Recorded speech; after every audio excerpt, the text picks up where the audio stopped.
Selamat menyaksikan Ghana News bersama Zarifa Baiti dalam mata kuliah Transisi Politik. Ghana merupakan sebuah negara yang terletak di benua Afrika bagian barat. Ibu kota Ghana adalah Accra. Ukuran populasi di Ghana pada tahun 2020 terdapat 31,07 juta jiwa. Total populasi didasarkan pada definisi de facto populasi yang menghitung semua penduduk terlepas dari status hukum atau kewarganegaraan.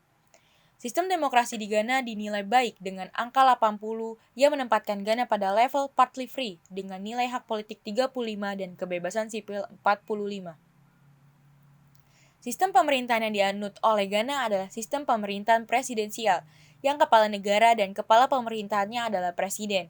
Presiden Ghana dipilih langsung melalui pemilihan presiden untuk masa jabatan 4 tahun, sedangkan parlemennya dipilih melalui pemilihan legislatif untuk masa jabatan 4 tahun. Ini merupakan kampanye pada pemilu Desember tahun 2020, terdapat dua kandidat, yakni Presiden Nana Akufo-Addo dari New Patriotic Party memenangkan masa jabatan kedua dengan 51,3% suara. Sementara John Mahama dari National Democratic Congress mempunyai suara 47,3%.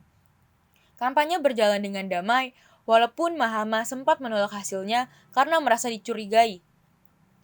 Namun Mahkamah Agung menolak petisi dari Mahama.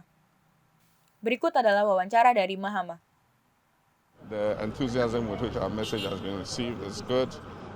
We have a lot of the young people on our side. The majority of the young people do not see a good future with this present government and are willing to make a change. Saat ini ekonomi di Ghana sedang tidak stabil karena ada kebijakan baru pada mobile money. Hal ini memicu demonstrasi untuk mengkritik pemerintah. As the general economy, experiences some constraints, we are of the view that being able to appropriate some resources from that area will help, first of all, our fiscal situation and then the broader Ghanaian economy. Kegiatan protes demonstrasi dilakukan untuk menolak kenaikan pajak yang diterapkan oleh pemerintah Ghana. We will do what is needful. The petition itself will thoroughly be debated on the floor of Parliament and positions taken. But my first advice would be for the President to halt momentarily all petroleum-related taxes to save the lives and improve the quality of living of Ghanaians.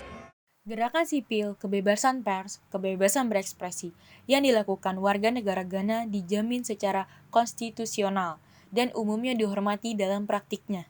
Ghana memiliki landscape media yang beragam dan semarak, yang mencakup stasiun televisi dan radio milik negara dan swasta, serta sejumlah surat kabar dan majalah independen. Media berita online beroperasi tanpa batasan pemerintah, walaupun lembaga pemerintah terkadang membatasi kebebasan pers. Begitu pula dengan hak untuk berkumpul secara damai, dijamin secara konstitusional dan umumnya dihormati. Izin tidak diperlukan untuk pertemuan atau demonstrasi. Ekonomi Ghana. Pada tahun 2019, Otoritas Pajak Ghana, Ghana Revenue Authority, diminta untuk menggerek rasio penerimaan pajak terhadap produk domestik bruto menjadi 15%. Perekonomian bersumber dari dua komoditas utama, yaitu emas dan coklat. Ghana sendiri merupakan negara penghasil coklat kedua terbesar di dunia. Agenda Ghana Beyond Aid sebagian besar bergantung pada kinerja pendapat domestik. Karena itu, pemerintah memohon kepada para pemungut pajak agar lebih responsif terhadap mandat dalam mendorong pendapatan dan pembangunan nasional.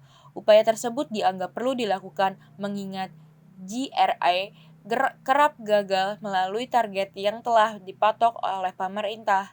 Maka hal ini berdampak pada berjalannya demokratisasi di Ghana. ECOWAS, para pemimpin Afrika Barat, bertemu di ibu kota Ghana untuk pertemuan Economic Community of American States atau ECOWAS untuk membahas tingkat keamanan di Sahel dan untuk memulihkan pemerintahan sipil setelah 3 kudeta militer terpisah di seluruh wilayah, serta membuat strategi guna menjaga seluruh wilayah negara Afrika, karena dengan hal ini dapat berdampak kepada bidang ekonomi, sosial, dan politik. Penilaian demokratisasi Ghana.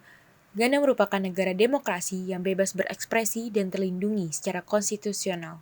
Namun di sisi lain, saya melihat bahwa pemerintahnya belum dapat menyanggupi kebutuhan penduduknya dan hanya mengandalkan hasil dari GDP per tahun saja. Dengan ini akan membuat sebuah negara sulit untuk menjadi negara yang lebih maju, lebih baik untuk kedepannya.